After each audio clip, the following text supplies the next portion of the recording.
ایک بنیادی سبب ایمان کی تقویت کا یہ بھی ہے کہ صحابہ کرام جتنے ظاہر کے خلاف واقعات ہیں ان کی برکتوں کے، نصرتوں کے، انہیں دل ارادہ بیان کیا جائے، ورنہ ہر زمانے میں حالات کا تاثر ان غیبی نصرتوں سے مایوس کر دے گا جو اعمال اور غیبی نصرتیں صحابہ کرام کے ساتھ اللہ کی طرف سے نازل ہوئی ہیں۔ یہ مستقل عمل ہے صحابہ کرام کے ساتھ اللہ کی غیبی نصرت کا واقعات، ان کے ساتھ اللہ کی طرف سے برکتوں کے اور غیبی نصرتوں کے اور غلبوں کے واقعات بالارادہ بیان کیے جائیں، اس لیے کہ میرے محترم دوستو، بزرگو، عزیزو، صحابہ کرام کے غیبی نصرتوں کے واقعات سے اعمال پر یقین آئے گا، اس لیے کہ اللہ رب العزت نے ان کے ساتھ جو کچھ ظاہری خلاف کیا ہے وہ صرف عمل پر کیا ہے،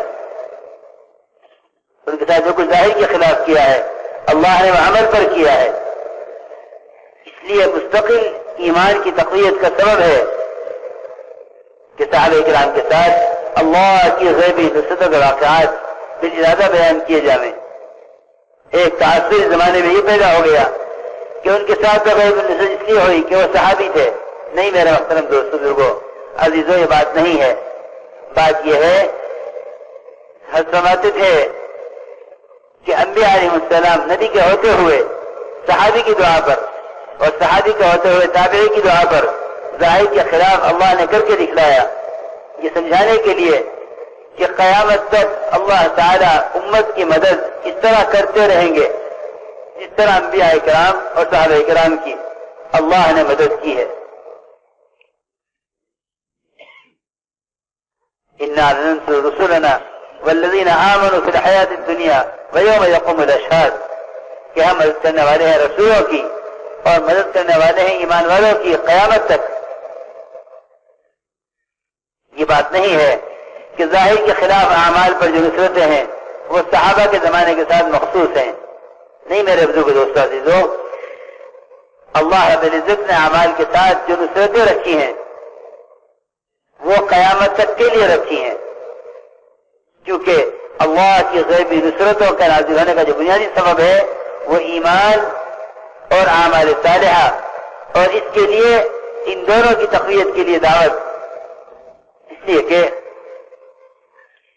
جتنا نظام غیبی ہے وہ دعوت کے بغیر ساتھ نہیں دیتا۔ ہمیں انبیاء علیہ السلام اور صحابہ کرام کی غیبی نصرتوں میں جو اصل سبب ملا ہے وہ سبب دعوت اللہ ہے۔ ہمارے ایسا فرماتے تھے کہ دعوت اور عبادت ان دونوں کا جمع کرنا یہی اصل تفسیر عالم کا نسخہ ہے، کہ دعوت اور عبادت ان دونوں کا جمع کرنا یہی تفسیر عالم کا نسخہ ہے۔ اگر امت نے دعوت اللہ کو چھوڑ دیا تو ان غیبی نصرتوں سے امت محروم ہو جائے گی جو غیبی نصرتیں انبیاء علیہ السلام اور صحابہ کرام سے نازل ہو چکی ہیں۔ اس لیے میں نے عرض کیا کہ صحابہ کرام کے واقعات جس میں اللہ رب العزت نے صحابہ کی مدد ظاہر کے خلاف کی ہے ان واقعات کو بالارادہ بیان کریں، اس لیے کہ ایمان کے بغیر اللہ کے ساتھ گمان ٹھیک نہیں ہوتا۔ اللہ خود فرماتے ہیں انا عند ظن عبدی بی، میں اپنے بندے کے گمان کے ساتھ ہوں کہ اس کا میرے ساتھ گمان کیسا ہے۔ آپ غور کریں میرے دوستو، عزیزوں، ایک طرف خبر ہے، ایک طرف نظر ہے۔ نظر غیر یقینی ہے، خبر یقینی ہے۔ صحابہ کرام واقعات ہماری یہ بات سمجھ آئے گی کہ نظر غیر یقینی ہے، خبر یقینی ہے۔ جو خبر پر یقین رکھے گا وہ نظر سے نقصان نہیں اٹھائے گا، جو نظر پر یقین رکھے گا وہ خبر سے کوئی فائدہ نہیں اٹھا سکتا۔ یہ صحابہ کرام کی غیبی نصرتوں کے واقعات کا خلاصہ ہے۔ جو نظر پر یقین رکھے گا وہ خبر سے فائدہ نہیں اٹھا سکتا، اور جو خبر پر یقین رکھے گا وہ نظر سے کوئی نقصان نہیں اٹھا سکتا۔ اس کی مثال ہے عبداللہ अबू दरदा रजी अल्लाह तआला अन्हु से एक ने आकर कहा कि आपका मकान जल गया, मैं देखकर आया हूं। फरमाया गलत कहते हो, ऐसा नहीं हो सकता। दूसरा आया कि मैं देखकर आया हूं, आपका मकान जल गया। फरमाया ये नहीं हो सकता। तीसरा आया कि मैं देखकर आया हूं, आपका मकान जल रहा है। फरमाया ये नहीं हो सकता। क्या बात है? देखने वाले नजर की बुनियाद पर कह रहे हैं और अबू दरदा रज़ी अल्लाह तआला अन्हु ये खबर की बुनियाद पर कह रहे हैं। इनके पास खबर यह है कि जो सुबह ये दुआ पढ़ ले उससे शाम तक कोई आफत नहीं आएगी। ऐसा नहीं हो सकता कि अल्लाह रब्बुल इज्जत इधर मुझे दुआ सिखला दें और मुझसे वादा कर लें हिफाजत का और उधर मेरा मकान जला दें। चौथा आदमी आया, उसने आकर कहा कि हाँ आग लगी थी लेकिन आपके मकान में आकर बुझ गई। मेरे दोस्तों अज़ीज़ों, ये वाक़यात हैं जो हमें बताएंगे कि सहाबा किराम के साथ अल्लाह की ग़ैबी नुसरतों के असबाब क्या हैं और वह अमाल क्या हैं जिन अमलों पर अल्लाह ने सहाबा किराम के साथ ज़ाहिर के खिलाफ सहाबा की मदद की है। मेरे मुहतरम दोस्तों बुजुर्गों বলেন যে ঈমানের মধ্যে শক্তি পয়দা করার আরেকটা পদ্ধতি, যেটা আরেকটা তরিকা যেটা হবে সেটা হলো সাহাবা রাদিয়াল্লাহু তাআলা আনহুম আজমাইন, রাসূলুল্লাহ সাল্লাল্লাহু আলাইহি ওয়াসাল্লামের যুগে যারা রাসূলুল্লাহ সাল্লাল্লাহু আলাইহি ওয়াসাল্লামের উপর ঈমান আনছিলেন তাদেরকে সাহাবা বলা হয়। তো সাহাবা রাদিয়াল্লাহু তাআলা আনহুম আজমাইন তাদের সঙ্গে আল্লাহ তাআলার যে গায়বী নুসরত এবং মদদ সাহায্য এবং আল্লাহ তাআলা তাদের মধ্যে যে বরকত নাজিল করছিলেন এবং তাদেরকে যেরকম আল্লাহ তাআলা জাহিরের খেলাফ আল্লাহ তাআলা তাদের সঙ্গে যে সাহায্য করছিলেন তাদেরকে, ওই সমস্ত ঘটনা বলিও মেরে মুহতারাম দোস্ত বুজুর্গ যখন আলোচনার মধ্যে আসবে এবং উনি বলেন এই কথা যে এটাকে আলোচনায় আনতে হবে আমাদেরকে। সাহাবা রাদিয়াল্লাহু তাআলা আজমাইনদের ঘটনা বলি এগুলি আলোচনার মধ্যে আনতে হবে যে তাদের জিন্দগিতে কিরকম আল্লাহ তাআলা বরকত দিয়েছিলেন এবং তাদের জিন্দগিতে কিরকম ভাবে আল্লাহ তাআলা গায়ব থেকে মদদ এবং নুসরত নাজিল করছিলেন। উনি বলেন এই কথা যে মানুষ এই কথা বলে থাকে যে তাদের সঙ্গে সাহায্য এবং নুসরত যেটা হয়েছিল সেটা তো ওনারা তো সাহাবী ছিলেন। তো সাহাবী হওয়ার কারণে সাহাবা হওয়ার কারণে তারা নবীকে দেখছেন, নবীর জমানা পাইছেন, নবীর যুগ পাইছেন, তাদের সঙ্গে বরকত হওয়া স্বাভাবিক। আল্লাহ পাক তো তাদেরকে বরকত দিবেনই এবং তাদেরকে সাহায্য করবেন, এটাও স্বাভাবিক। আল্লাহ তাআলা তো তাদেরকে সাহায্য করবেনই, তারা নবীকে দেখছেন, এই উম্মতের শ্রেষ্ঠ ভাগ।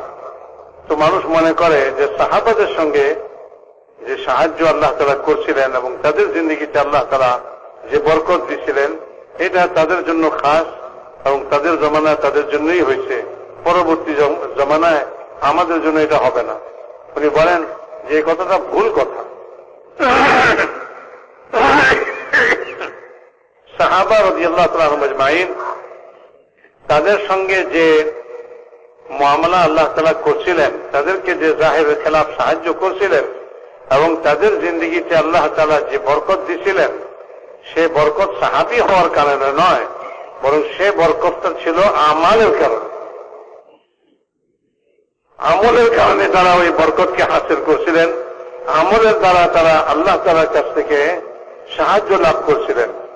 ওই আমল যে কোনো যুগে যে কোনো জমানায় যার মধ্যে ওই আমল পাওয়া যাবে সে আল্লাহ পাকের কাছ থেকে ওই বরকত হাসিল করবে, ওই সাহায্য হাসিল করবে। এই জন্যই আল্লাহ তাআলা এটাও দেখাই দিয়েছেন যে একজন নবী থাকা সত্ত্বেও একজন সাহাবীর দোয়ায় আল্লাহ তাআলা গায়বী সাহায্য করতেছে। একজন সাহাবী থাকা সত্ত্বেও একজন তাবেঈর দোয়ায়, সাহাবীর পরবর্তী যুগে যারা আসছে তাদের দোয়ায়, একজন সাহাবী থাকা সত্ত্বেও একজন তাবেঈর দোয়ায় আল্লাহ পাক গায়বী সাহায্য করতেছেন। তো তার মানে সাহাবী হওয়ার কারণে নয় অথবা তাবেঈ হওয়ার কারণে নয়, আসল জিনিস হলো ওই আমালের কারণে। আমালের কারণে গায়বী সাহায্য আসতেছে। তো ওই আমালের আলোচনা করতে হবে যে সাহাবাদের মধ্যে কি গায়বী কি আমাল ছিল যে আমালের কারণে গায়েব থেকে সাহায্য হয়েছে এবং যে আমলের কারণে তাদের মধ্যে আল্লাহ তাআলা বরকত নাযিল করেছিলেন, যাতে আমাদের মধ্যে ওই আমল জিন্দা হয় এবং ওই আমলের দ্বারা আমরাও আল্লাহ তাআলার কাছ থেকে, আল্লাহ তাআলার কুদরত থেকে ফায়দা হাসিল করতে পারি। উনি বলেন যে হযরত মাওলানা ইলিয়াস সাহেব রাহমাতুল্লাহ আলাইহি বলতেন এই কথা যে দাওয়াত আর ইবাদত, দাওয়াত এবং ইবাদত এই দুই জিনিসকে একত্র করতে হবে। যদি ইবাদত করে মানুষ দাওয়াত ছুটে দেয় তো মেরে মোহতারাম দোস্তা বুজুর্গ গায়বী সাহায্য বন্ধ হয়ে যাবে। উনি বলেন যে সার্বিকভাবে গড় এবং গবেষণা চিন্তা ভাবনা করার দ্বারা এ কথাই বুঝে আসে, কোরআন ও হাদিস থেকে চিন্তা করার দ্বারা চিন্তা করলে এটাই বুঝে আসে যে আসল যে গায়বী সাহায্য নবীদের সঙ্গে সাহাবাদের সঙ্গে হয়েছে সেটার আসল কারণটা ছিল হলো দাওয়াত, আল্লাহর দিকে দাওয়াত দেওয়া। যখন ওই দাওয়াত থাকবে, দাওয়াত চলবে, সঙ্গে ইবাদতও চলবে। দাওয়াত ইবাদত দুইটা একত্র হবে তো মেরে মোহতারাম দোস্তা বুজুর্গ যে কোনো যুগে যে কোনো লোক আল্লাহ পাকের তরফ থেকে গায়বী সাহায্য নিয়ে নেবে এবং আল্লাহ পাকের কুদরত থেকে সে উপকৃত হবে, তার জিন্দেগিতে বরকত আসবে। যেরকম সাহাবা রাদিয়াল্লাহু তাআলা আজমাইন তাদের জমানায় আসছিল। সেই জন্য ওই ইমানি মজলিসগুলোর মধ্যে আমাদের ইমানি শক্তি বাড়বে যখন আমরা সাহাবা রাদিয়াল্লাহু তাআলা আজমাইনদের সঙ্গে যে সমস্ত গায়বী সাহায্য এবং তাদের জিন্দেগিতে যে সমস্ত বরকত আসছিল এগুলির আলোচনা আমরা করব, তো আমাদের ইমানের মধ্যে শক্তি আরো বৃদ্ধি পাবে। এই জন্য মেরে মোহতারাম দোস্তা বুজুর্গ সাহাবা রাদিয়াল্লাহু তাআলা আজমাইন তাদের সঙ্গে যে সাহায্য হয়েছিল সে সাহায্য আমালের কারণে হয়েছিল, সে সাহায্য আমালের কারণে হয়েছিল।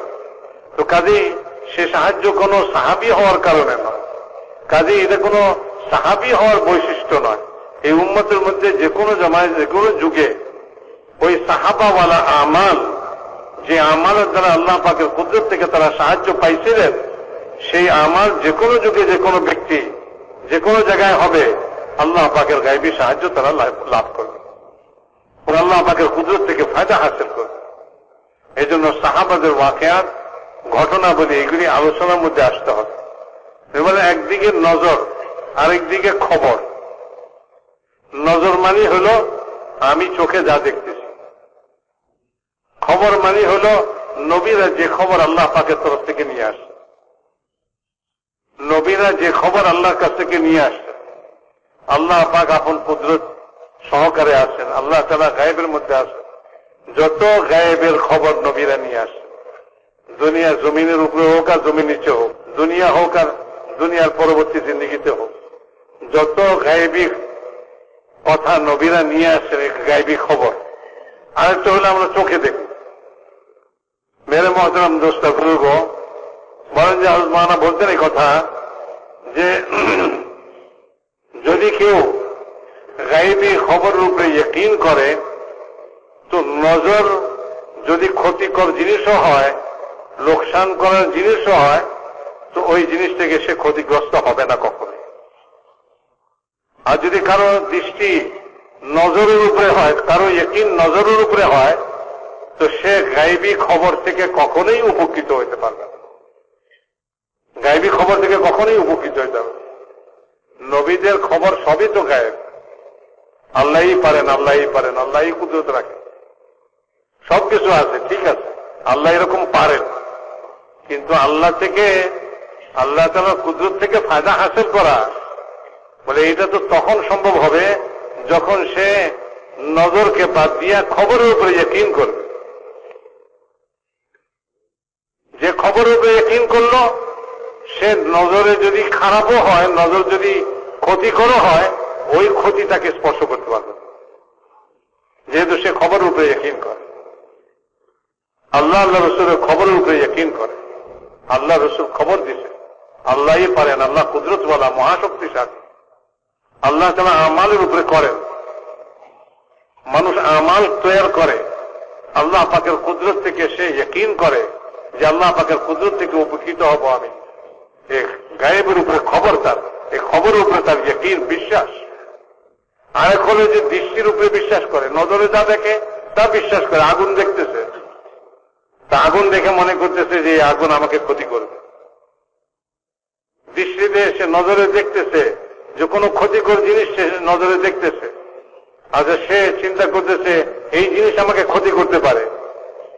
তো যে এই নজরের উপরে বিশ্বাস করবে সে খবর থেকে কখনোই উপকৃত হইতে পারবে না, খবর থেকে ফায়দা হাসিল করতে পারবে না। আর যে খবরের উপরে ইয়কিন করবে সেই দৃষ্টিতে যা কিছুই দেখুক না কেন এটা থেকে সে কখনোই ক্ষতিগ্রস্ত হবে না, কখনোই ক্ষতিগ্রস্ত হবে না। ওই বলেন যে হযরত আবু দারদা রাদিয়াল্লাহু তাআলা আনহুর ঘটনা শুনেন, এটার দ্বারাও বোঝা যাবে যে হযরত আবু দারদা রাদিয়াল্লাহু তাআলা আনহু মসজিদে বসা আছে। একজন এসে খবর দিতেছে যে আপনার মহল্লায় আগুন লাগছে, আপনার ঘর পুড়ে গেছে। উনি ওই মসজিদে বসেই বলতেছেন যে কখনো না, আমার ঘর পুড়ে নেই। দ্বিতীয় জন এসে বলতেছে মহল্লায় আগুন লাগছে, আপনার ঘর পুড়ে গেছে। উনি বলেন কখনো না। তৃতীয় জন এসে খবর দিতেছে যে মহল্লায় আগুন লাগছে, আপনার ঘর পুড়ে গেছে। আর উনি এখানে মসজিদে বসে বলতেছেন কখনোই না। মহল্লায় আগুন লাগতে পারে কিন্তু আমার ঘর পড়বে এটা হইতে পারে না।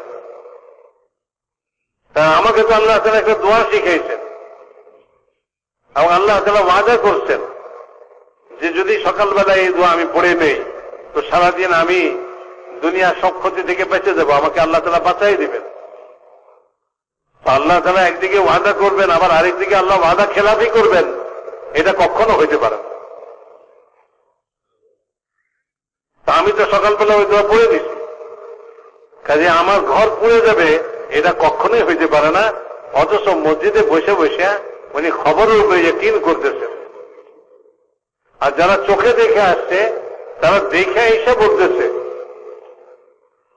কিছুক্ষণ পর চতুর্থ জন আসলো, এসে বলল যে মহল্লায় আগুন লাগছিল ঠিকই, আপনার ঘর পর্যন্ত এসে আগুন নিভে গেছে। তো মেরে মহতারাম দোস্তা বুজুর্গ, একজন খবরের উপরে বিশ্বাস করতেছে, আরেকজন চোখে দেখতেছে, তিনজনে মিলা চোখে দেখতেছে। মেরে মহতারাম দোস্ত, তাদের চোখে দেখা, তাদের চোখে দেখার যে ক্ষতিটা ছিল, তারা যে ক্ষতির সংবাদটা দিতেছিল, এই ক্ষতি থেকে আল্লাহ তাআলা রক্ষা করেছেন, এই ক্ষতি তাকে স্পর্শ করতে পারেনি। যখন ওই দোয়া পড়তেছেন খবরের উপরে ইয়কিন করতেছেন। এই জন্য বলেন যে ভাই, এক হলো মানুষের নজর, আরেক হলো মানুষের খবরের উপরে, নজরের উপরে বিশ্বাস, আরেক হলো খবরের উপরে বিশ্বাস। চোখে যা দেখে এটাকে বিশ্বাস করে, আরেকটা হলো আল্লাহ এবং আল্লাহ রসুল যে খবর দিচ্ছেন সেই খবরের উপরে সে ইয়কিন করে, বিশ্বাস করে। তো সে খবরের উপরে বিশ্বাস করে তার দৃষ্টিকে অস্বীকার করে, বলেন আমার দৃষ্টি ভুল হইতে পারে, আমার দৃষ্টি ঠিক নেই, আল্লাহ এবং আল্লাহ রসুল যেটা বলছেন এটাই ঠিক।